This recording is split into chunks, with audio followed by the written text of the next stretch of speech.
Welcome to Oz Nomad Destinations. Follow us as we caravan our way around Australia. This is Ed and I'm Bec, and we're finding you the best free and budget camp spots Oz has to offer. Fishing, crabbing and hiking our way through this awesome country.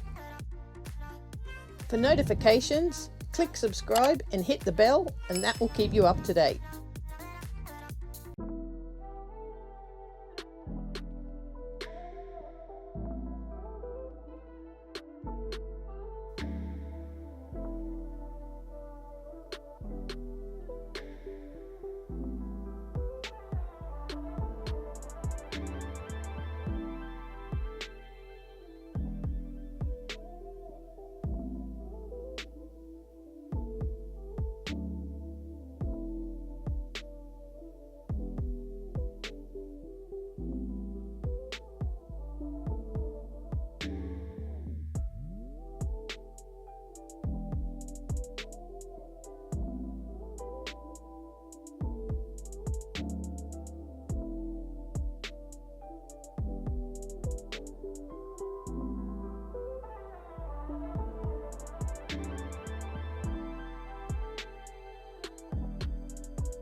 So we've been staying at Meunga Creek Caravan Park for a couple of days.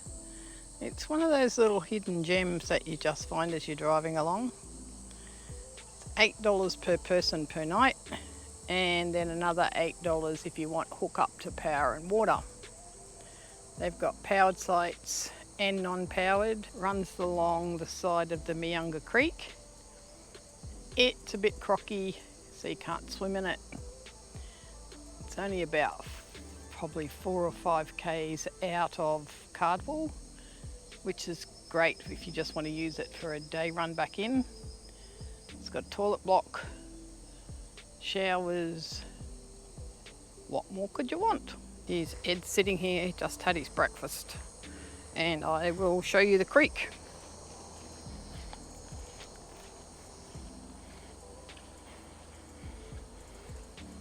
Morning, Ed.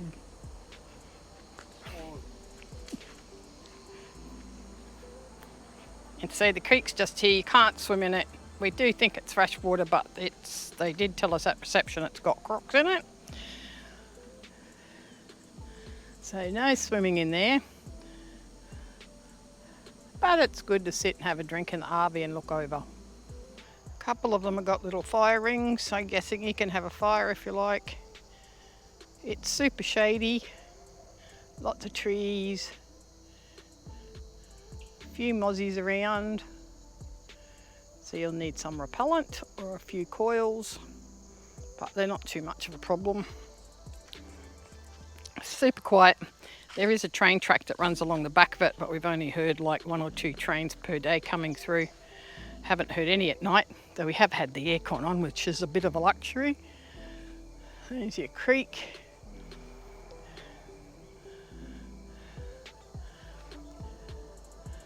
Quite a beautiful little spot. There's a few permanents up there on the side of the hill towards the toilet block. But yeah, it's just been very beautiful. There's only been a couple of people coming and going. Toilet block's clean and tidy. So out the back of Cardwell, there's a few things you can do in the forestry. We went for a drive to the lookout, and that was worth the drive. Sorry, there's no footage, it was raining.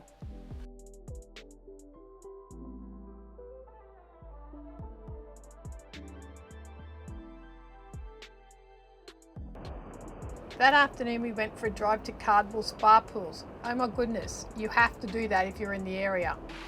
It was so good and refreshing, and yes, the water really is that colour.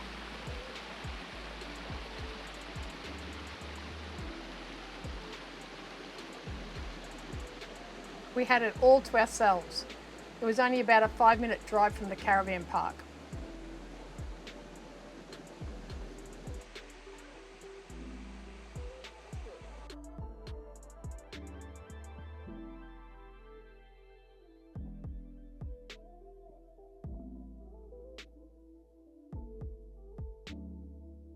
The next day we went down to the yellow pie van on the beachfront and grabbed a couple of pies.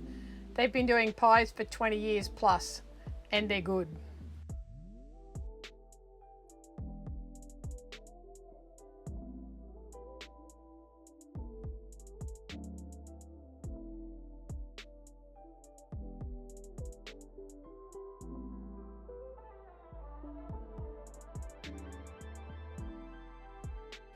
Then we went off to the jetty for a fish.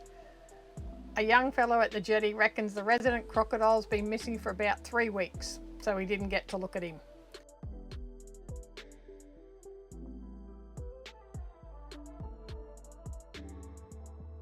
I cast that grip, but it still catches the fish. Yeah, that's the go. Spend 5 minutes stitching it back up again.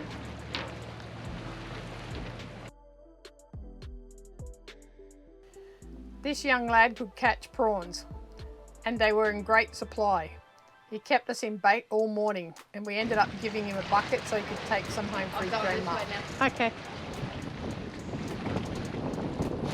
That was a better one.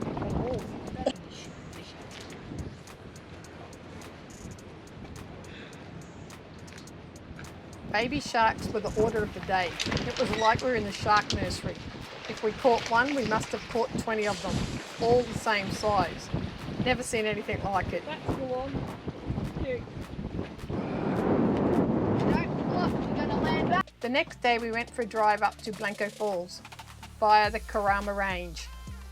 It's 64 kilometres from Kennedy and it took about 3 hours. It's a goat track through the rainforest and over the range. We ran into a young fellow on the way that had hit a tree and we helped him winch his wheel arch off his tyre. It had been sealed in parts at one stage, I think, until the area was hit by Cyclone Yahtzee.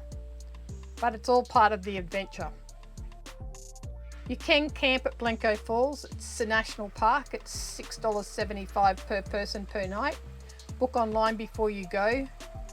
There were 2 toilets and the camping was beside the creek. I'm not sure about crocs, but the creek did look like they'd really like it. Remember, this camp is remote. There's no phone service. You must have water and everything with you. There was some rock fire pits at a few of the sites. The lookout to the falls was another 5 kilometres down the road.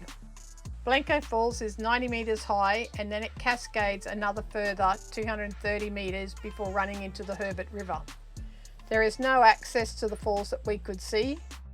It was a very beautiful drive and the falls topped off our day. So that's it for this week. Please subscribe, hit the like button or leave a comment so we know how we're going. Keep in contact, stay happy, and we'll see you next week.